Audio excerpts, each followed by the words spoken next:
time. Am I right or am I right? I don't really know what that meant. Welcome to the Jamie Grace Show. This is Monologue Monday. Now here's your host, Jamie Grace. You know, you might be wondering if you watch every episode of the Jamie Grace Show, does Jamie Grace have other pants? No, I don't. Could you please mail me some new jeans? I'm just kidding. I'm definitely filming all these at one time. And that's because, honestly, I just don't have the time to film every single day. And today I'm talking about time. If you follow me on social media, then you know that I love my family. I love my family a whole lot. I love my parents a whole lot. They're really wise, really smart.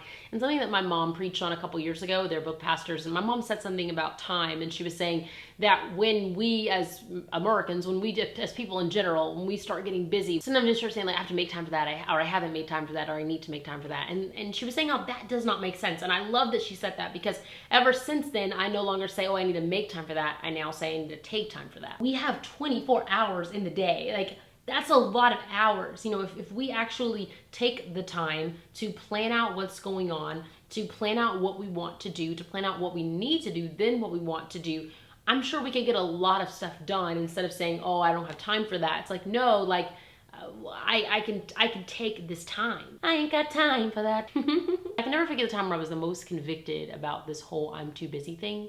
And the story features someone named Nicole Nordeman. So Nicole Nordeman is a multi-nominated, multi-winner of multiple awards, like 5, 6, 7, 8 awards that she's been like nominated for and won. She has like over 20-something million video views on YouTube and Facebook, and she's had a bunch of radio singles that have gone #1. She's written songs for a bunch of other people, and then on top of that, she has a family. She has amazing kiddos that she's dedicated to. I mean, talk about busy, right? Talk about busy. About 3 years ago, I was working on my second record, and I had met Nicole Nordeman once before. It was really nice. When she first met me, it was like right after my birthday, and she gave me a birthday present, and I was like, I didn't bring you anything. Should I have brought you a present? This candle that smells like water. And I know that sounds crazy, but it's the most amazing smelling candle. And I'm way too lazy to go downstairs and get the candle. But just imagine I ran downstairs, came back up and got it. Oh, it smells so good. I literally still have it. I'm really particular about when I burn it and how long I burn it, because it's my favorite candle and I don't want it to go away too fast. So I'd already met her once, and she knew that I really respected her as a songwriter. She knew how much we appreciated her ministry. Well, a couple years ago, working on my record, she knew that I was in town, and I kind of reached out and was like, hey, maybe we can get lunch or something. And she said yes, and I was excited again. She's like super busy, like she's so busy. I'm like, how is she gonna have time to have lunch with me? But she did. She came and picked me up from the arena, because when you're in an arena, you don't have a car. And I was on Winter Jam at the time. It was super fun. So she picked me up and we went out to lunch. And then after that, she was like, do you want some Starbucks? And I was like, sure. And so then we went to Starbucks. And then I asked her, I was like, hey, would it be possible, can I email you some songs that I've been working on for my new record?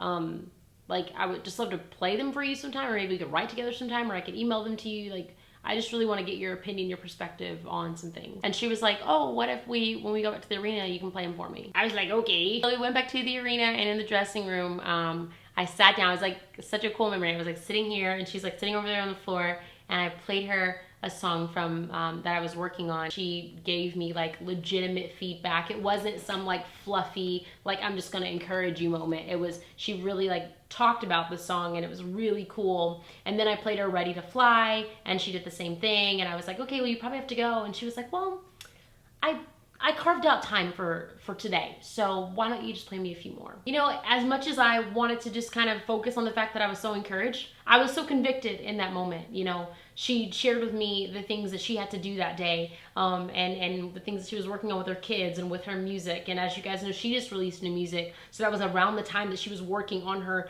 own project. And it just, I mean, she was probably trying to get me to pitch her songs. That's probably what she wanted, but it was really cool, because in those moments I realized, wow, you can be super, super crazy, insanely busy, but there is something beautiful about when you intentionally take the time out for other people. It's possible, it's doable. And we can't be so busy and so consumed with our own lives that we forget to take the time for people that are sitting there asking us, that want to listen to us, that want to hear from us, that want to spend time with us, that want to be with us.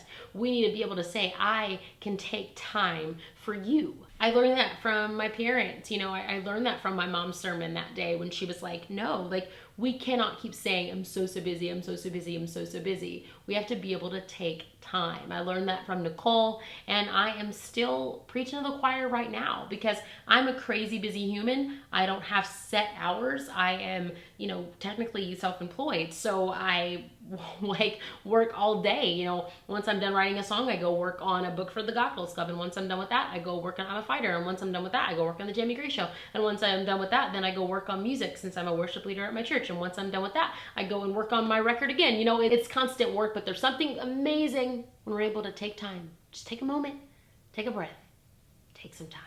So my question for you guys is, are you taking time? And that might be a little bit more of a rhetorical question. Or maybe you have a story that you can share of a time where you took a lot of time for someone, or a time where someone took a lot of time for you. I think these stories can be encouraging for all of us. I know for a fact that every time I think back on that day with Miss Nicole Nordeman in that random dressing room for Winter Jam in Tulsa, Oklahoma, I know that I am so grateful that she took time for me that day. In light of all this, I want to take some specific time for you. So tomorrow's video is going to be called How to Make a Good YouTube Video. For any of you guys that want to sing or blog or vlog or any of this kind of stuff, I'm going to take the tips that I'm using to make videos like this, and I'm going to put it in one video just for you guys. So I'll see you tomorrow for How To Tuesday.